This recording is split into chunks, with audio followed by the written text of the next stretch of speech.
Well, welcome to a very special opportunity in our series of conversations with CEOs, executives, and HR leaders. Gary Fernandez, our guest today, is the Senior Vice President, Division Executive for Human Resources at Sandy Spring Bank. He's been with the bank since 2015, and he has the overall oversight of employment, employee relations, benefits, salary administration, payroll, and basically anything about HR. With that, I am going to thank you, Gary, for setting aside time for us to be here today. And if you don't mind, I was going to ask if you could share with us a little bit about your personal journey before getting into banking and all that. Certainly. Thank you, Michael. I do appreciate the opportunity to spend some time with you today. So my journey, my family immigrated here, and I was first generation American. For me, that's important because there were a number of milestones that I was able to reach, such as the first person in my family to go to college. English not being our first language, certainly you may not know that I don't have an accent. At the same time, I have an appreciation for the journey of coming someplace new, learning different things. And I think that it's something that shapes my approach to not just my professional life, but I think my personal life as well. Yeah, well, absolutely. I'm local. I grew up in the Washington, D.C. area, went to the University of Maryland, and have spent most of my life here, although I did spend part of my professional career relocating around the country. Oh, wonderful. Wonderful. Well, thank you for sharing that with us. And how did you end up in your current field? So mostly by accident, which you're going to hear from a lot of HR professionals. Most folks, at least not way back in the day, did not grow up and say, I want to be in human resources one day. Back then it was called personnel. But I had been in operations for a number of years and had been approached by my employer at that time. They were looking to bring folks with operational background into the human resources function. And it was an opportunity to do something different. And so I took on the opportunity and really enjoyed the work, really felt like I had an opportunity to make an impact, both personally and professionally. And so I made a commitment to the field. I went back to school, got my master's degree, and that was back in 1995. I haven't left the function since. Oh, wow. So you've been in this field for a very long time, and you must be enjoying it. I do. I find it very personally gratifying. It's the kind of work where you can bring yourself to the role and really help make a difference in people's lives. And then when you can do that and benefit the organization you work for at the same time, it's a wonderful combination. Yeah, exactly. Looking back, how things have changed since you first started in HR? So that's a great question. As I mentioned, it used to be referred to as personnel, and by then it was much more tactical. You were doing more of planning activities. Maybe you hire, certainly paying people on time. Obviously, when people have to leave the organization, HR was involved. Well, we didn't have a strategic role in terms of planning. How are we going to impact the success of the organization moving forward? Today, we're no different than any other function. We are look at planning on how we're going to impact the organization as a whole, how we can assist to help the organization achieve its strategic objectives.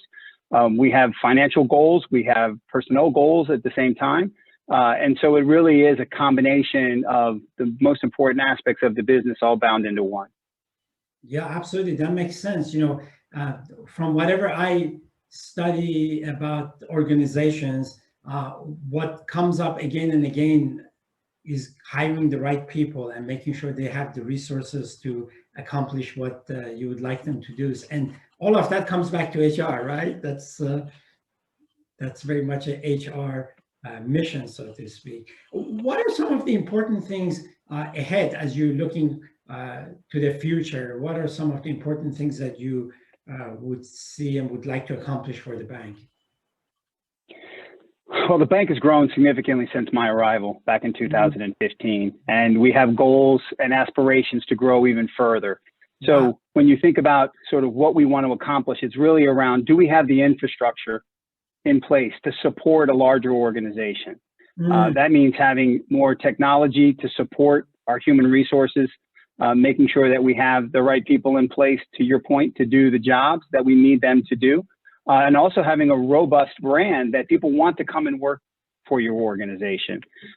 That's probably one of the most critical things when you're looking for an employee, is how do they fit with what you want to do as an organization? And that's probably one of the biggest challenges.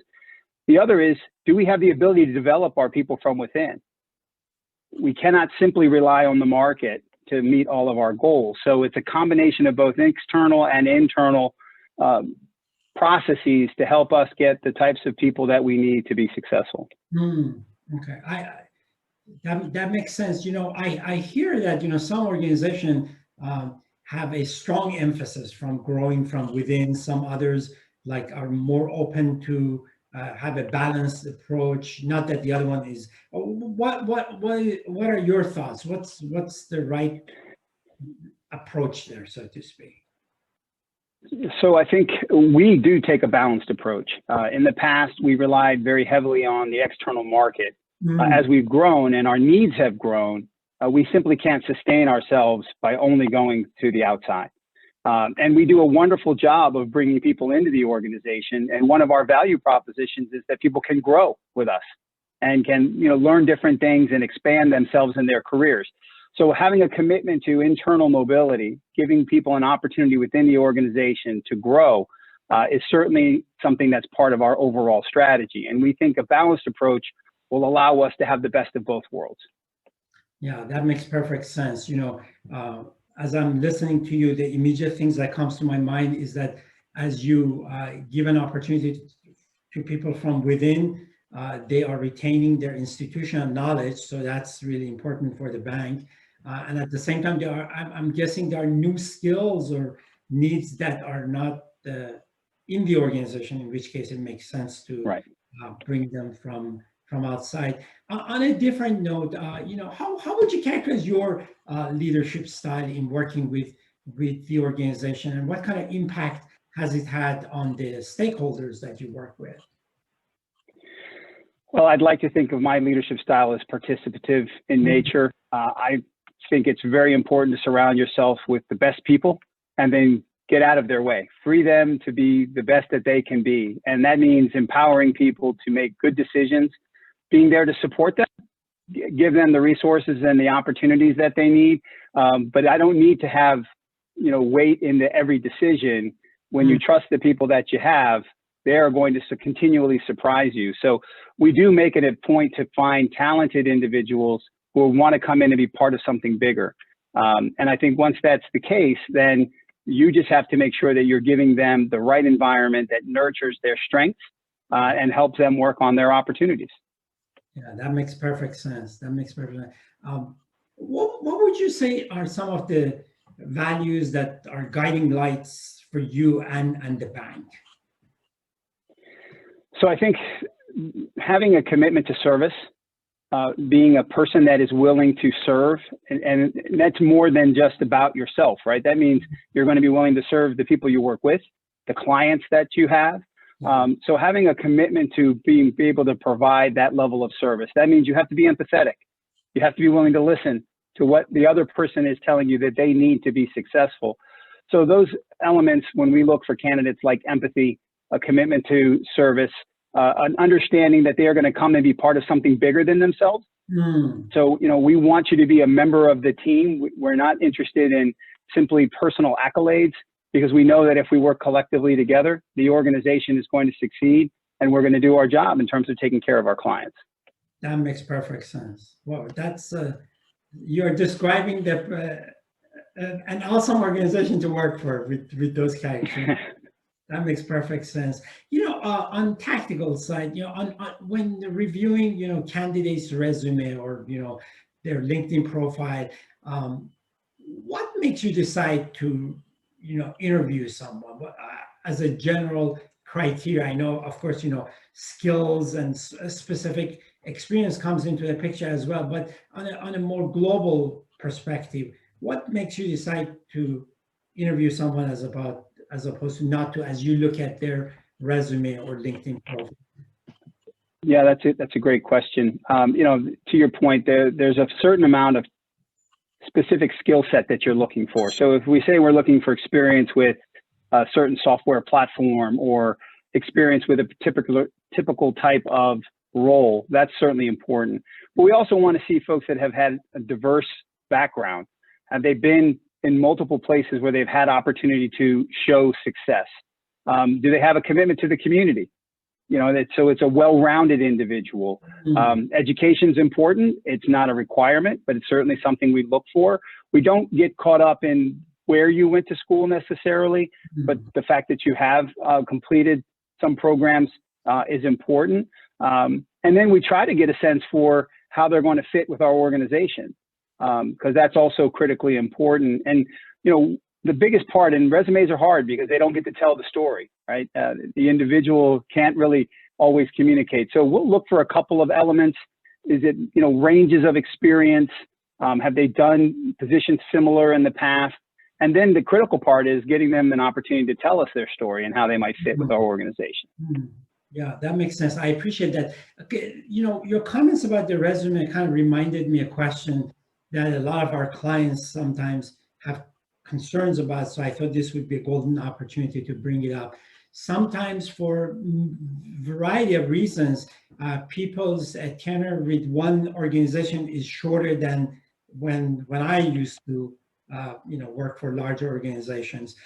You know, sometimes you see someone working for maybe a year or even less, but it's not always their choice. There could be really good reasons for that shorter period of time. How would you be looking at that? Is that a showstopper? Or would you want to? Yeah, no, that's a great question. I would not say it's a showstopper. I think that we will look at the resume in totality. And so if you've had 3 jobs and you stay on an average of say 3 years or more at 2 of the jobs, and then had one job where maybe it didn't last as long, we're going to look at that overall picture.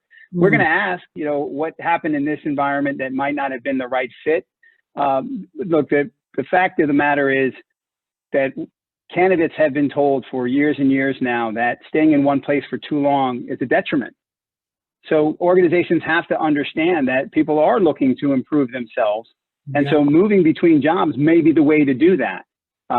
So I wouldn't say it's a showstopper by any stretch. It will provoke questions. And I think having an articulated answer for why it happened and showing that, you know, this is the one area maybe I didn't stay as long, but I had longer stints at other organizations tells a bigger picture than just the one-off job.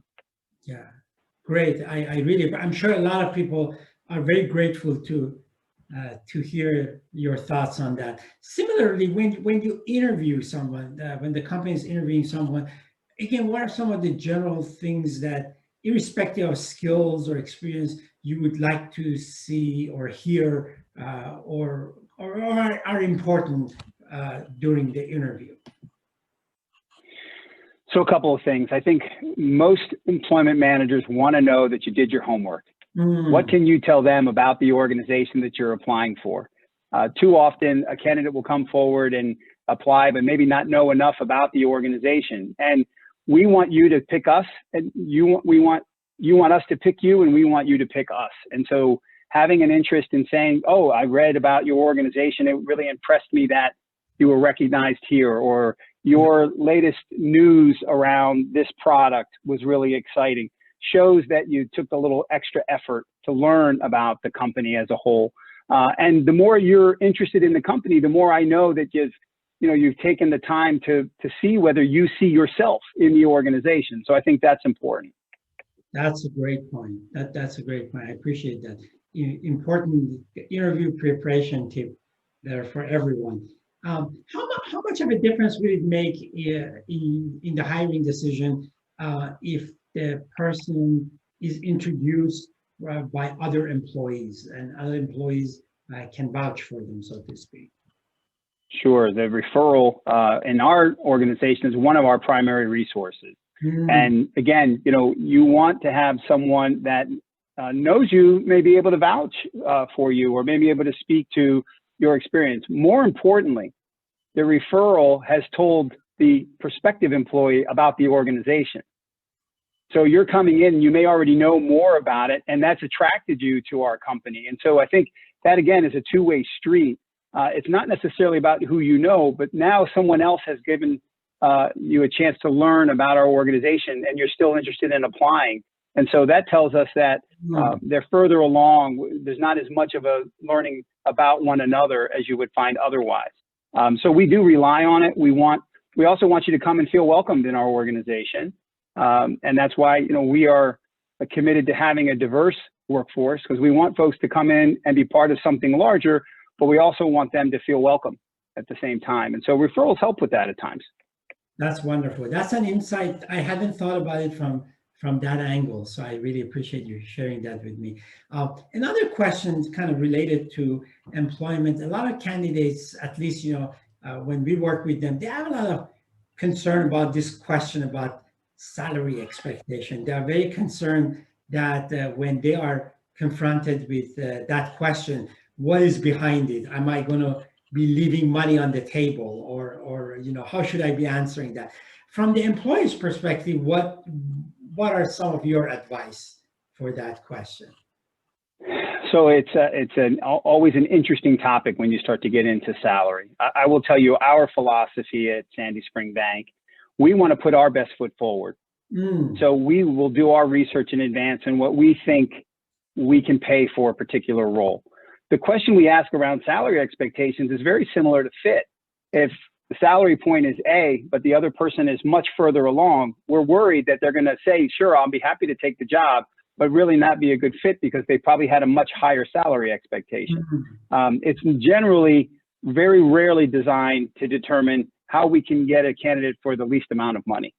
Because if you're going to be an employer of choice, you want to make sure you have a competitive environment and you don't want to get beat out for a couple $1,000s here or there. So typically we try to put our best foot forward, and that's based on the research we do for a particular role. We are not interested in what a person made before they came here, but we are interested in knowing sort of what it would take for them to join our organization. That makes sense. Thank you so much for, you cannot believe how often this issue comes up. You know, should I share what's my salary expectation? And, you know, I tell people that, you know, as you just mentioned, that, you know, you've done your research, you're trying to be very competitive, and, you know, this is not something that, you know, you're trying to, you know, trick people or whatever. Right. On a different note, when a candidate joins the organization, especially, you know, at mid-level, or what are some of your advice about how they should go about, you know, performing their duties, not only to be, you know, be helpful to the organization, but can kind of potentially even expedite and accelerate their own career growth and potentials? Yeah, that's a good question. So one of the things we do is we do an onboarding checklist. Those are the factors that we believe contribute to the new candidate's success. If I was counseling a new candidate, one of the things I would want to know first and foremost are who are the people that I am going to have to interact with the most? And how do I get in touch with those individuals and get to know them? Because the sooner I'm able to build a rapport and a relationship with those individuals, the quicker I'm going to be successful. The easier it's going to be to learn how things are done within the organization. Whether it's decision makers, peers, process folks, we want to make sure that you have a good view of how you fit into that infrastructure. And so the more people you can meet early on, introduce yourself and build a rapport with, that's probably my strongest piece of advice. Because they will be able to help point you in, hey, you know who someone is important? Michael's someone who's really important that you should talk to, because they're going to be the person that's going to do X, Y, or Z. And now I'm learning those things that I wouldn't know until I start the process itself. Great. So from what I hear from you is that in addition to that being a great advice to go about and get to know the people that you should learn, that as a part of your onboarding process, you have kind of systemize that to some degree, so that, you know, it's not left to just the individual's initiative, but you're kind of helping them do that anyway. So yeah, that's wonderful. That's right. And we try to be formulaic because we want to have a consistent experience for our employees. So we provide those tools to managers. So whether you're in human resources, you're in sales, you're in technology, the results should be the same. And the manager also has some consistent approach to be able to make sure that the new candidate feels welcomed and hits the ground running as quickly as possible. Yeah, that's wonderful. Thank you so much for sharing that. On a totally different topic, for people who are interested to look at the industry, banking, finance, what are some of the hot topics that they should get themselves, acquainted with and educate themselves on? Sure. So one of the first things I would say is banking offers careers in every field. I think a lot of people think about, well, I'm not a salesperson. I don't know a lot about finance specifically, but I would tell you to think about whatever your role is. I'm in human resources. If you are in technology, marketing, communications, banks as they grow, they need all of those individuals. So I think understanding where the growth areas are within the bank are important, but also thinking about banking as a career beyond just the financial component of it is important, because a lot of times we compete in a very busy market, very competitive employment market. So getting our brand to the top when people don't think of us as a technology company, maybe first and foremost. They may not think of us as a marketing organization first and foremost, but we have those opportunities. So I just think learning more about the bank and what its needs are is probably important. And then, of course, pure banking, core banking, sales is critically important. Elements of customer service, how committed are you and willing to really put in the effort to provide excellent service?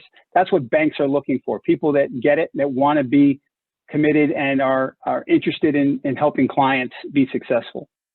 Yeah, great. On that related note, at this moment in time, are there specific roles or functions that are more in demand that companies want to?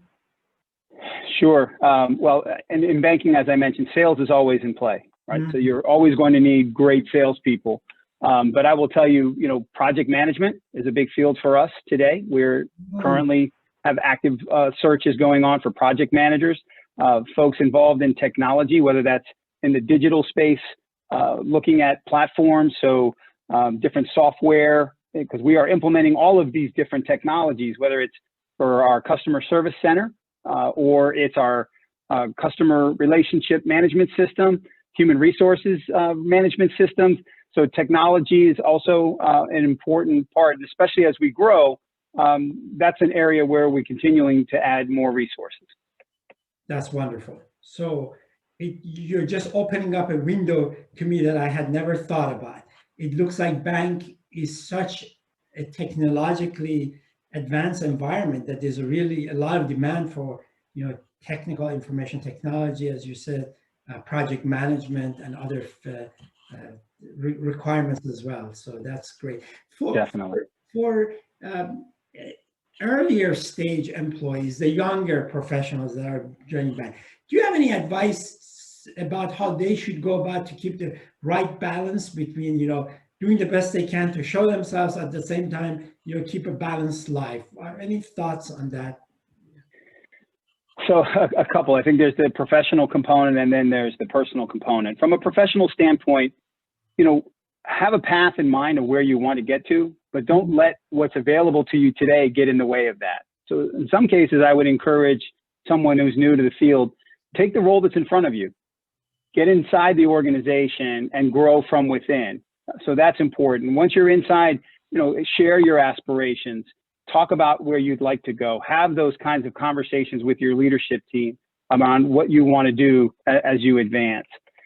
From a personal perspective, balance is critical. You hear work-life balance all the time. And the key to that is having boundaries, right? Finding the right balance between doing your job and being a good person at home.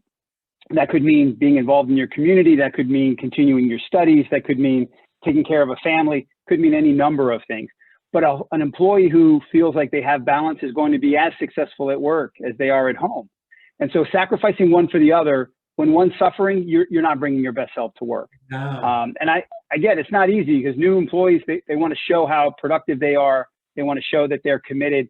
I think there's opportunities to do that, but being on all the time isn't necessarily the way to go about that. Yeah, that's wonderful.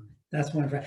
Again, as I'm listening to you, I can just visualize how keeping balance can actually make you even more effective at work.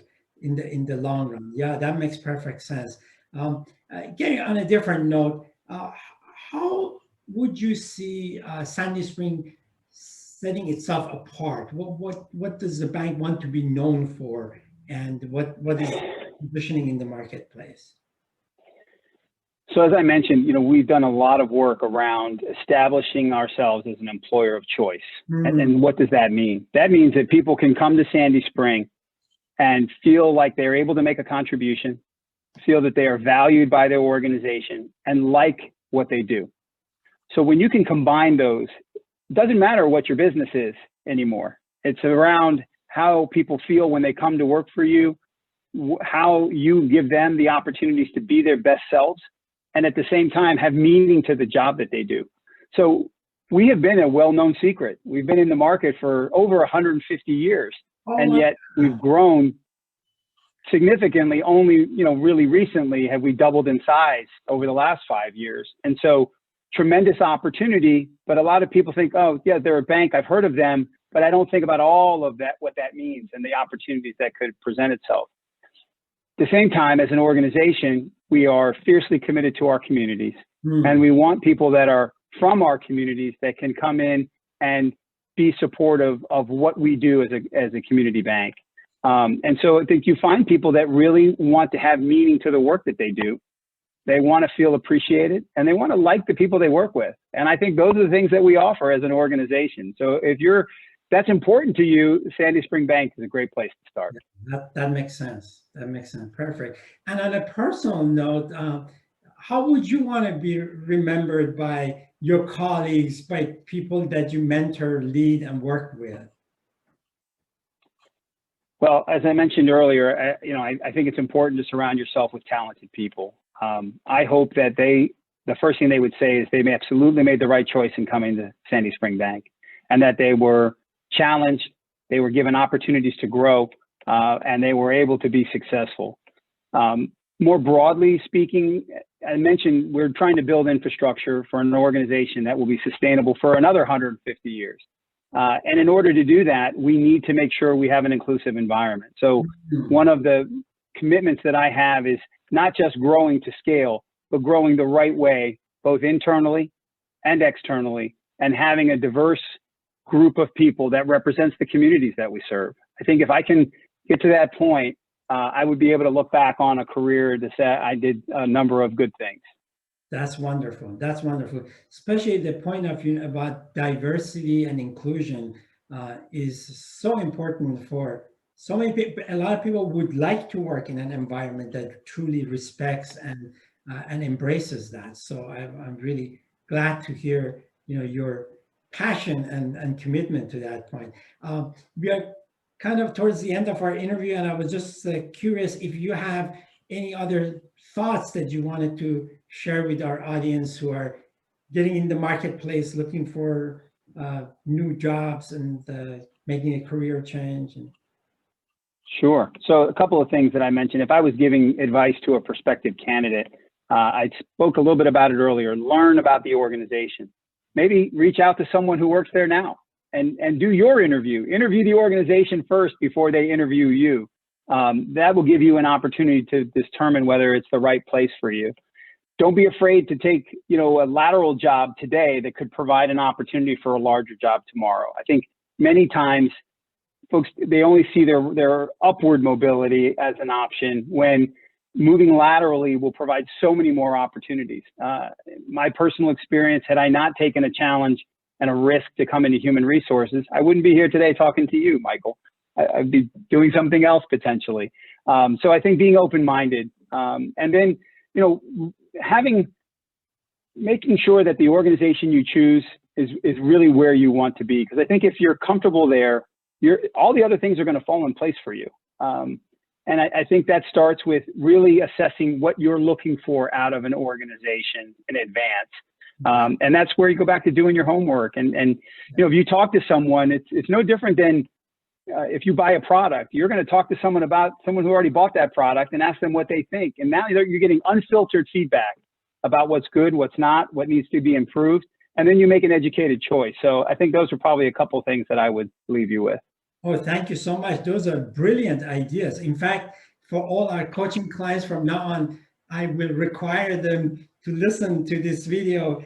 And if nothing else, this last question and answer that you shared with me, because it's really so important. A lot of people come to us and want to focus on salary negotiation. And I have to tell them, you know, there's a lot more to working with an organization than just the salary. You need to be happy, you need to be passionate, you need to be part of that. And it's great to hear those recommendations coming from you. So I really want to thank you. This was such an incredible and invaluable experience for our community, and I am very grateful for having you here today. Gary, thank you. I appreciate the opportunity. Nice talking to you, Michael. Thank you.